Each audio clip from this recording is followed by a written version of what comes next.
Hello! So today I'm going to show you how to build a linked list from scratch in C++. So I need this for my web server project, but a linked list is a foundational concept in computer science and is used in many different applications. So it's important to have a good understanding of what a linked list is, how they work, how to use them, and how to make them. So let's first do this visually to make it a little easier to understand. If we think of all of this space here as your computer's memory, we can think first of defining an array.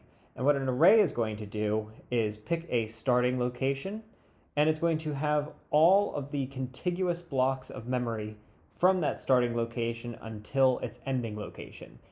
And everything that you put in the array goes in those blocks one after another. So they are all right next to each other. So if we have integers, say, you'll have one there, you'll have another one here, you'll have another one here. And this is really nice for speed.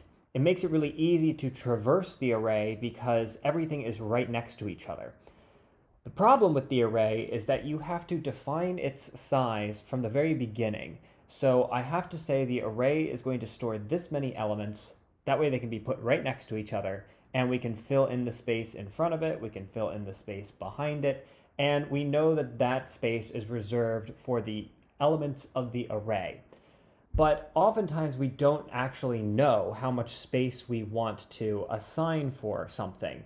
Maybe we are going to be dynamically creating and removing elements from our list, and that's where the linked list comes in.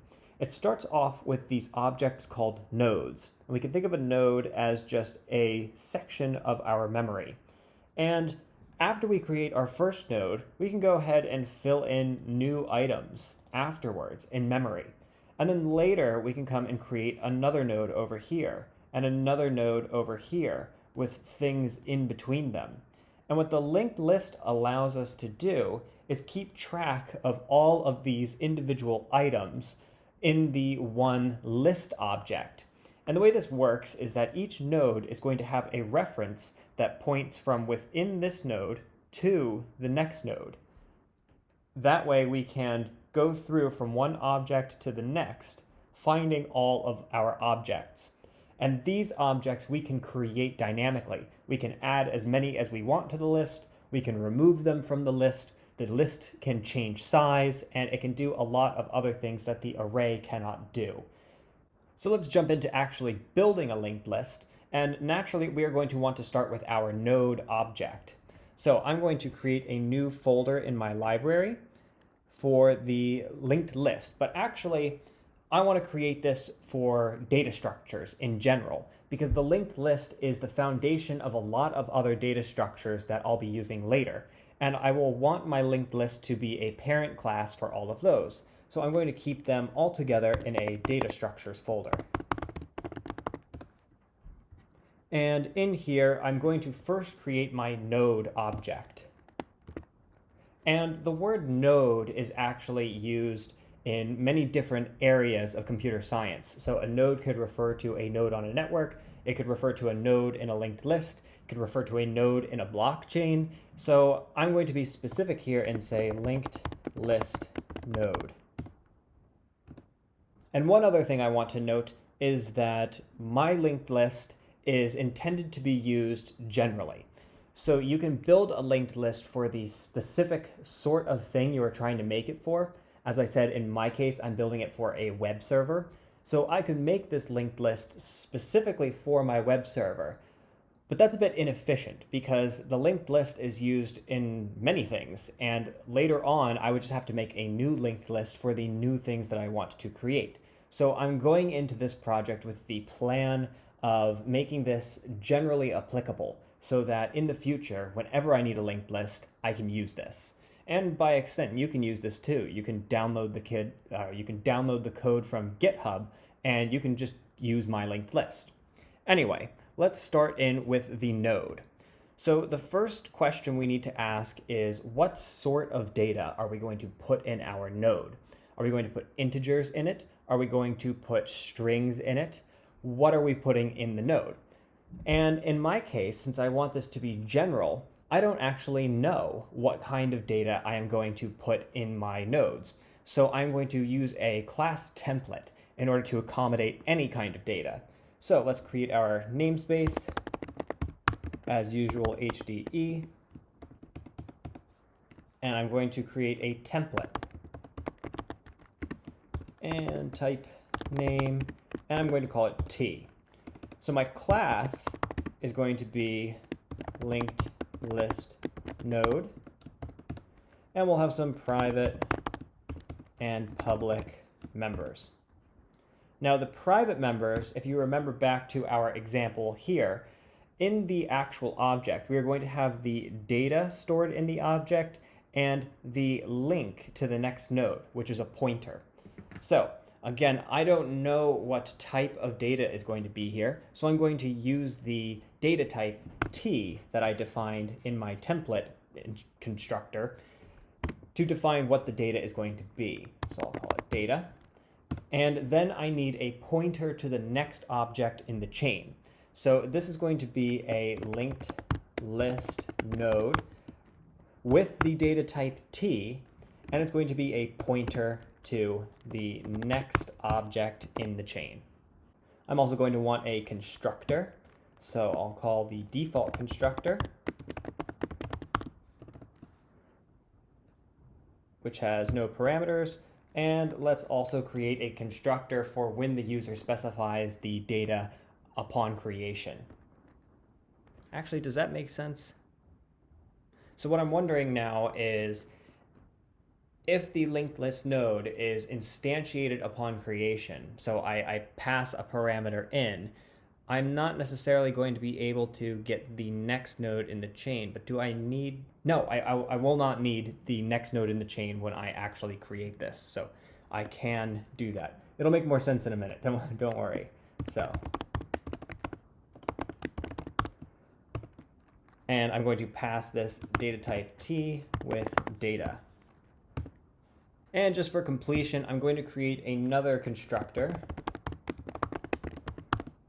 where the user can pass T data as well as the pointer for the next node. I'm not sure I'm actually going to use all of these, but those are the parameters. So I'm going to create a constructor that can accommodate you defining all of those upon creation.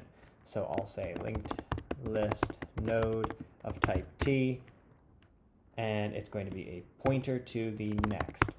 Now, I've already used the same names here, so data and data, next and next, and that's not a good practice. So let's change these names. So I'll say item and item with next node address. Let's make it a little more specific with item data. And there we go. And I'm making a big deal out of something kind of small. I just want it to be really clear what you're passing in and what happens to it once you actually use it. And the first thing is to remind you that you cannot just define a function prototype in a template class or a class template. So I actually have to define what these functions are going to do in the header file itself. This is a bit unfortunate, kind of defeats the purpose of a header file, but we have to do it. So in this one, I'm just going to say data equals null and next equals null pointer. In the next constructor, I can just say data equals item data and next equals null pointer.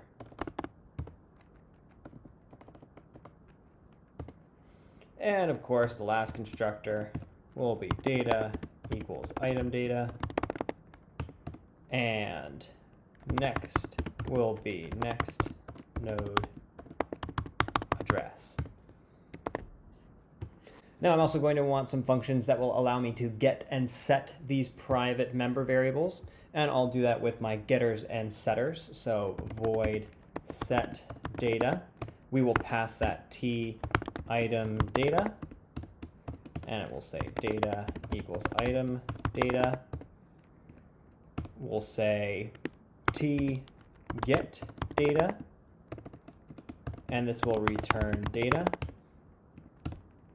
We'll say void set next, and we'll have to pass this a linked list node pointer of type T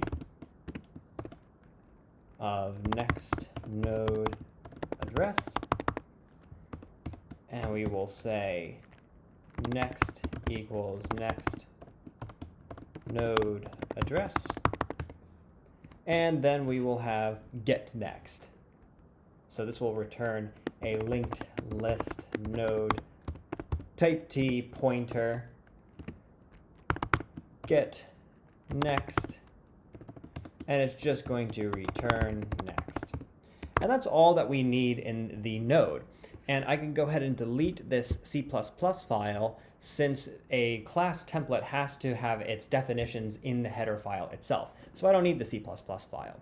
But that's all we need for the node itself.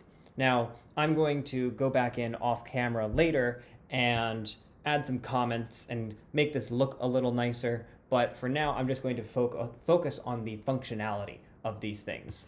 So now that we have our node, let's work on the linked list itself. So I'm going to create a new file. I'm going to call it linked list.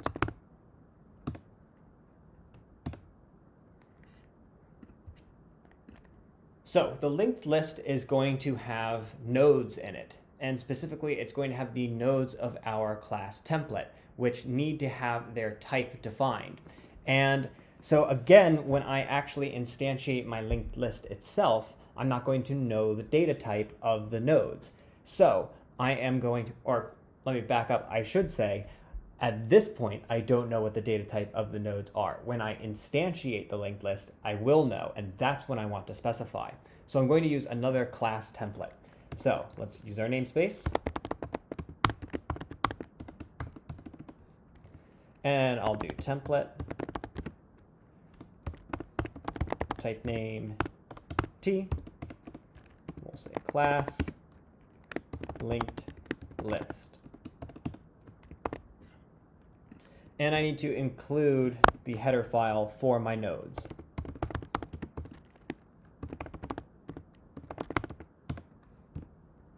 Okay, we'll have some private and some public members. And let's talk about what the linked list is going to contain. What does a linked list have? Well, if we go back to our example here, let me start the recording once again. So here is our rather messy example of a linked list. And the linked list is kind of abstract. So our nodes make sense. These are individual objects. But the linked list refers to all of the nodes together. Let me actually use a different color here so it's a little easier to see. So the linked list is going to refer to all of our nodes, and the linked list is our functions for moving between these nodes and gathering the information. So the linked list isn't necessarily as clear an object to draw. It's more the relationship between these objects. And what we're going to need is a way to reference the first object in the chain. So this is called the head. So we are going to have as a member variable over here, we're going to have a pointer to a node that is the head, the first object in the chain. So we're going to create a linked list node of type T. It's going to be a pointer called head.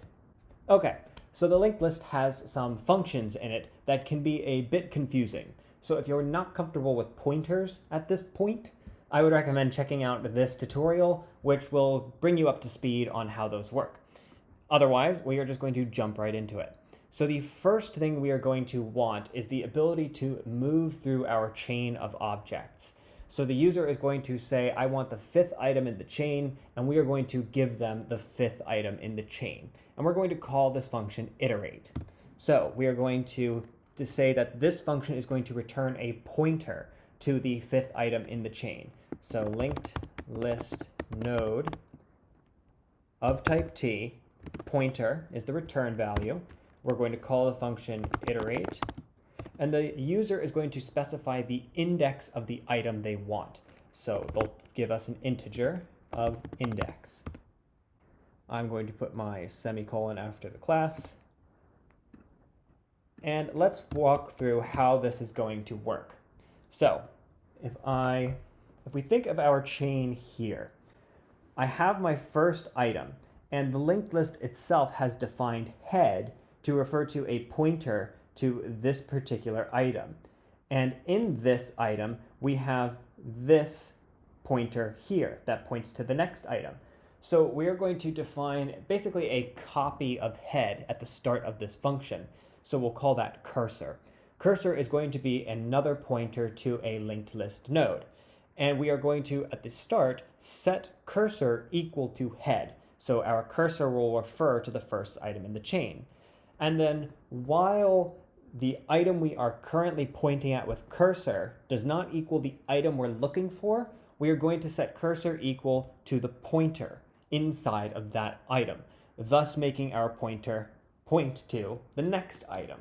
And we will just repeat that process until we move through the chain and find the item we're looking for. I'm going to put this here so it's easier to grab. Okay, so the first thing we want is our cursor item. So we'll say linked list node of type T as a pointer called cursor. And it's going to be equal to head at the start. That way we can refer to our first object. And since we know how far in the line we want to move, we can use a for loop. So for int I equals 0, while I is less than index, and then I plus plus. So here you can see that our indices for items in the list are 0 based. The head of the list is item 0. So that's why I'm using less than index instead of less than or equals to index. If you want it to be 1 based, you are a monster, but feel free to do that. So in that loop, we are going to say cursor equals cursor. And I'm going to use the arrow operator, get next. The reason I use the arrow operator is because cursor points to a linked list node object, but since it's a pointer, I can't use the dot operator to access the member functions. I have to use the arrow operator. That's the only reason I'm using that. So we're going to set cursor equal to the next item in the chain. We're going to do that however many times we need to until we reach the proper index, and then we are simply going to return cursor. So it will send us back a pointer to the object we're looking for. Now let's talk about how we are going to put objects into this chain. So if we come back over here, let's just start off with the example where there are already items in the chain. So we have one here, we have one here, we have one here, and we have one here. And then we are going to have a new item, and we want the new item to be added, let's say, here. Now, we have to remember that each item in the chain points to the one next to it. So that one points to that one, and that one points to that one. So our first step is going to be to use our iterate and find the cursor. So our cursor is going to want to point to the one before where we want to put our new object. And what we're going to do is say that whatever this one is currently pointing to, we will now have this one pointing to. That's not the thing I wanted to use. I wanted to use a pencil. So now the new object is going to have the same next as our cursor object. Then we can change the cursor's next to be the new object. And that's how we have inserted this item into the chain. And again, it doesn't matter where these objects are in memory. The new item will be later in memory than all of the other items, but we can still insert it in the middle of the chain because these objects in a linked list do not need to be contiguous. So let's go through this. We are going to say void as our return type, and we are going to say insert. And what we are going to have them insert is actually just the data itself. So it's a bit easier to do this whole thing if you have the user put their data in nodes and then send their nodes to the linked list. But it's a bit inconvenient for when you're actually trying to use the linked list. Not only do you have to use the linked list, but you have to know how to use the nodes. And so I want to make this so that the user can just think about the data that they are working with. So I am going to just send the data into this, and it will create the new node itself. And that is also a little bit tricky. We're going to save that for the very end. So they are going to insert, and they're going to specify t new data. They're also going to want to specify where they want it in the list. Do they want it to be the first item? Do they want it to be the last item? Where is it supposed to go? And so that's going to be int index. And let's give a little space between these. Now, there's a bit of a difference between when we want to insert something at the front of the list versus anywhere else in the list. Because remember, at the front of the list is called the head, and we have that saved specially out here. So we're going to say if index equals 0, equals 0, then they are trying to change the head of the list.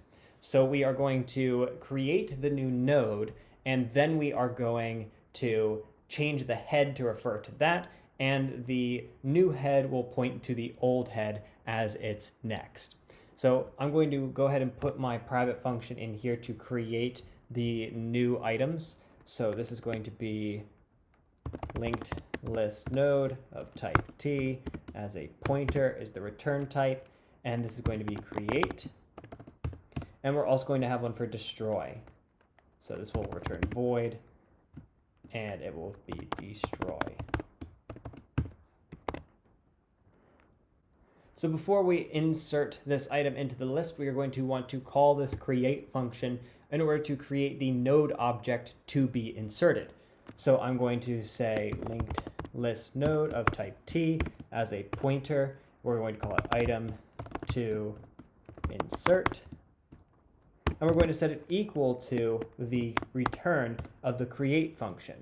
But we should probably go ahead and pass our new data into create. So let's say t new data, and let's say that we can pass it in here.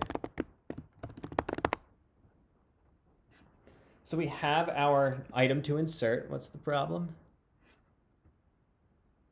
Oh, t. I'm not supposed to put that there. Okay. Okay, so we have our new object.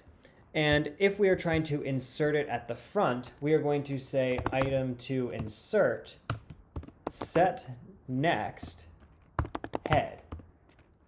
So it's going to point to the head as its next item. And then we can just change head is item to insert, since that is already a pointer.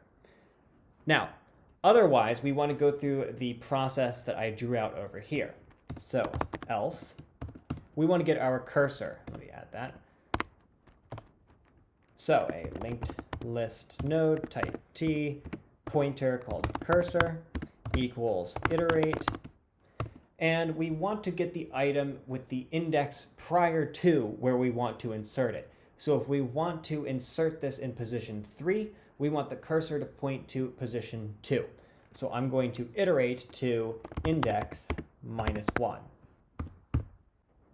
So our item to insert, we will set next to be cursor get next, thus copying the cursor's next over into the new item's next. And then we are going to point the cursor's next at our new item. And so we can say cursor set next to item to insert. And since I'm using pointers here, this is all done by reference. And so we don't have to worry about the scope canceling any of these changes. These changes will take effect simply by running these functions. Okay, so that is our insert function. And you can see that it's a little bit interesting to try and wrap your mind around, but it's not that difficult. The real thing we have to worry about is this if statement, and to make sure that we are inserting the first item actually at the beginning of the chain, and we change head to point at the beginning of the new beginning of our chain. Okay. I once saw a TED Talk with Linus Torvalds, the creator of Linux, and he was talking about how oftentimes people will do this linked list implementation in a way he described as having bad taste. And basically he was saying you can eliminate this if statement. I am going to look more at his code for how to do that, but for now, I'm keeping the if statement. He also said it was too small of an example to matter. It's still worth looking at. So if I can get rid of this if statement, I will give you an update in the future. I hope to. Anyway, so we can insert something into the list, but can we delete something from the list? In fact, we can. So we'll say void delete. And we are going to want to delete something at a particular index. And that is not going to work because delete already exists. We'll call it remove. And we'll remove from a certain index. So how does remove work? So let's say we have our items in the chain. So we have 1, 2, 3, 4 items in the chain, each one pointing to the one that follows. And let's say we want to remove the third item in the chain. So what we need to do is think about what are we going to lose the pointer to by removing this item? Well, we will remove the pointer to the fourth item. So we want to save that before we actually move it. So our cursor, we can get to point at the item we are going to, or I'm sorry, the item before the one we are going to remove. We'll have our pointer or our cursor point to this one. Then we can say change this one's next to the next one's next. So that will save our next again with the highlighter. So our new next for the cursor is going to be the old next of the item we are going to remove. Then we can simply delete the item that we want to remove. And that's it. So let's make that. So first we want to, again though, we have to worry about whether or not this is the head, because if they're removing the first item in the list, we need to change head. So we'll take care of that. So we'll say if index equals 0, and we'll also have our else. Okay, so if they are trying to remove the head, what do we need to do? Well, simply we need to tell it that the head is now the next item in the chain. So we can say head equals head dot, not dot, but get next. But this will do something that is called a memory leak. So I have this item that was the old head in memory, and I simply take my pointer and point it somewhere else. I have not deleted this item. It's still in memory, but I no longer have my memory address saved so that I can reference it. So it's stuck there. I'll never be able to remove it. So I need to actually deal with that before I change it. So what I can do is get a pointer to the item I want to remove. That way I can remove it after I change the head. So we are going to say linked list node of type T, pointer item to remove equals head. Then we can say head equals head get next, and then we can call our destroy function. So destroy item to remove. And that will allow us to worry about that memory leak in a controlled setting. So first we save what was the head elsewhere. We then change head, and then we destroy what we saved as the copy of the head. Okay? Otherwise, we're going to call our iterate function. So we will say linked list node type T pointer cursor equals iterate. And we will again want the item before the one we want to remove. So we'll say index -1. And then we can say, again, we'll have our linked list node of type T, and we'll call it item to remove. And we are going to set that equal to cursor get next. Finally, so our cursor now points to the item before the one we want to remove. We have item to remove pointing to the one after. So we want to take our cursor and say its next item is the one after the item we are going to remove. So we can say cursor set next, and we're going to say item to remove get next. And that will bypass itself to the next item in the chain, and then we can safely destroy our item to remove. And I did not specify in there, so we'll pass linked list node of type T, pointer item to remove. Okay, so that is our insert and remove function. Now there are fancier functions that we can add to a linked list, such as replace or append, things like that. But this is all I'm going to add for now. I want to have a generic linked list, and as I create different versions of the linked list, so a queue or a stack, that's where I'm going to add those fancier functions, because all of them are just more complex versions of insert and remove. So append, for example, is just insert where the index is the end of the chain. And replace is just a combination of first you remove and then you insert. And you just do that all together. So since those are combinations of these functions, I'm going to leave this as my base class. So now I need to talk about this create and destroy function. And the problem that we have is with scope. I don't want any of these things that I create, these linked list nodes, to be destroyed automatically by any scope or compiling thing. So I want to deal with all of this memory manually myself. And in order to do that, I need to use what is called the heap. So I'm going to include a library here. So it'll be include, and it's called cstandardlib. So let's look at the create function first.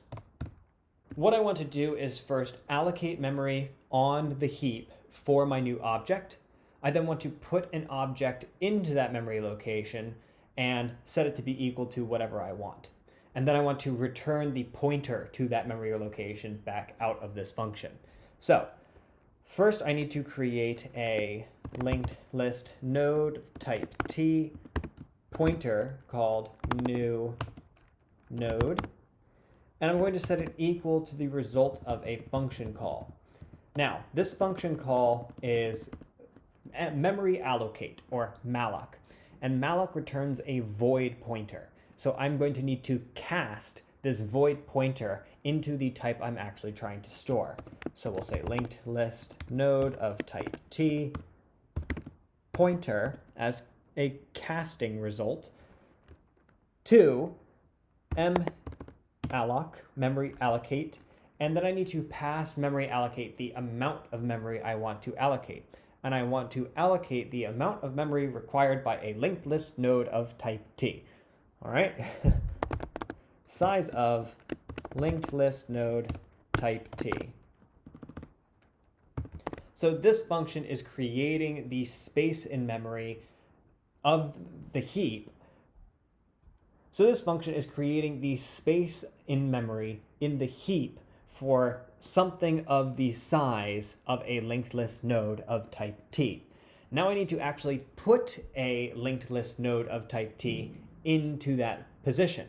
So I'm going to create it by declaring a new one. So I'll say linked list node type T, and I will call it node.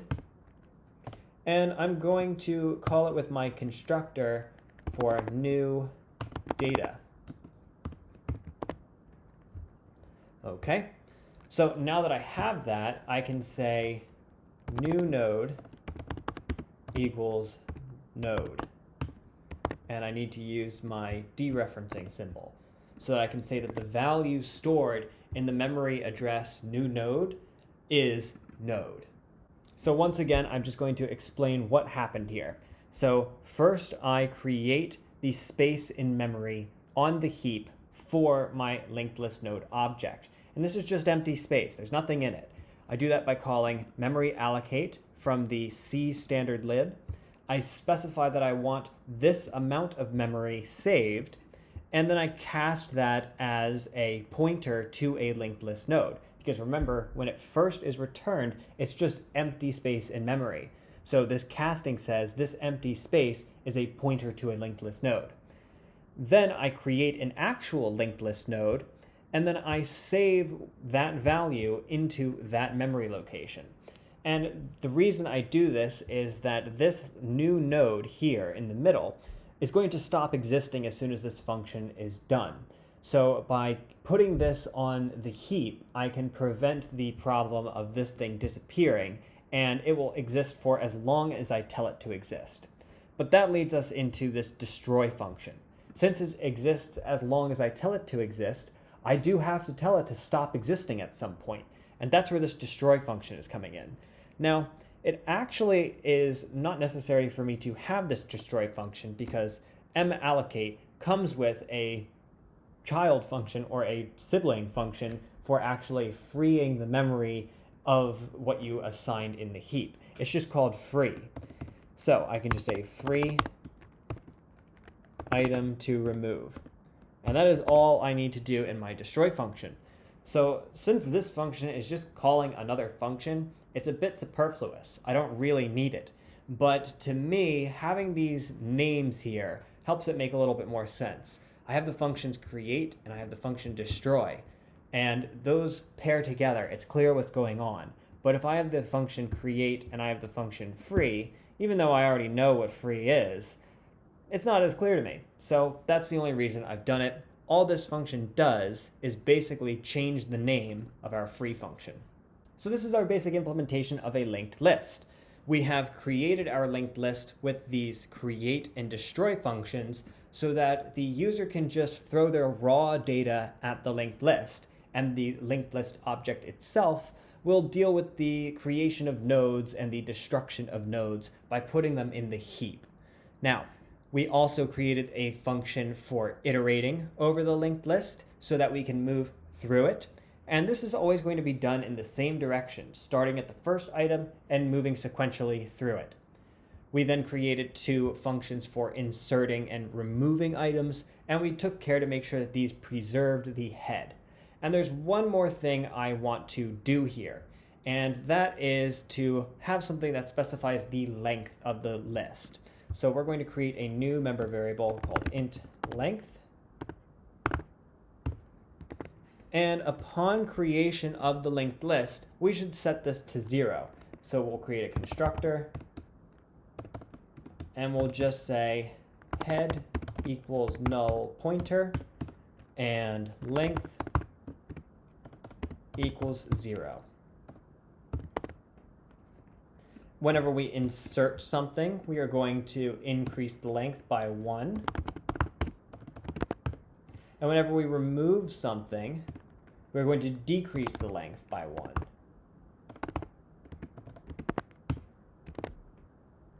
Now, the reason I want that is because currently our iterate function will continue iterating until the index we provide. But what if the index we provide is larger than the last item in the list? Say our list contains 4 items, and the user specifies they want whatever is in element 83. Well, there is no 83rd element. Indeed, there's no 5th element. So we need a way to prevent that sort of error. And this, as it is, won't crash, which is a problem. So if I tell it to iterate to element 83, it will go ahead and do that. But it's going to cause a lot of problems. So it'll go through all of these null pointers, and it will try to call functions on null pointers, which just isn't going to work. So we want to stop the user and give them a clear error message before that happens. So I'm going to include standard except, and I'm going to check to make sure that the index they specified is less than the length. So if index is greater than or equal to length, because remember this is 0 based, we are going to throw IO except, is that what it is? And it's going to be standard out of range, and I need to give it a message, index out of range. And that will be it. So this will prevent any of the possible errors that will come from the user specifying an index that will not work. And let me see, there might also be an issue if they specify something less than 0. So let's add that in there. So if index is less than 0 or index is greater than or equal to length. So this way they can only specify proper indices for our linked list. So that is going to be the entirety of our basic linked list implementation. And the next step for me is to actually use this in order to create a specific kind of linked list that is a queue. So that's going to be the next episode. So if you enjoyed this and you learned something from it, please leave a like on the video. And if you like these sort of projects, you might consider subscribing to the channel. Thank you for watching, and I will see you next time. Toodaloo.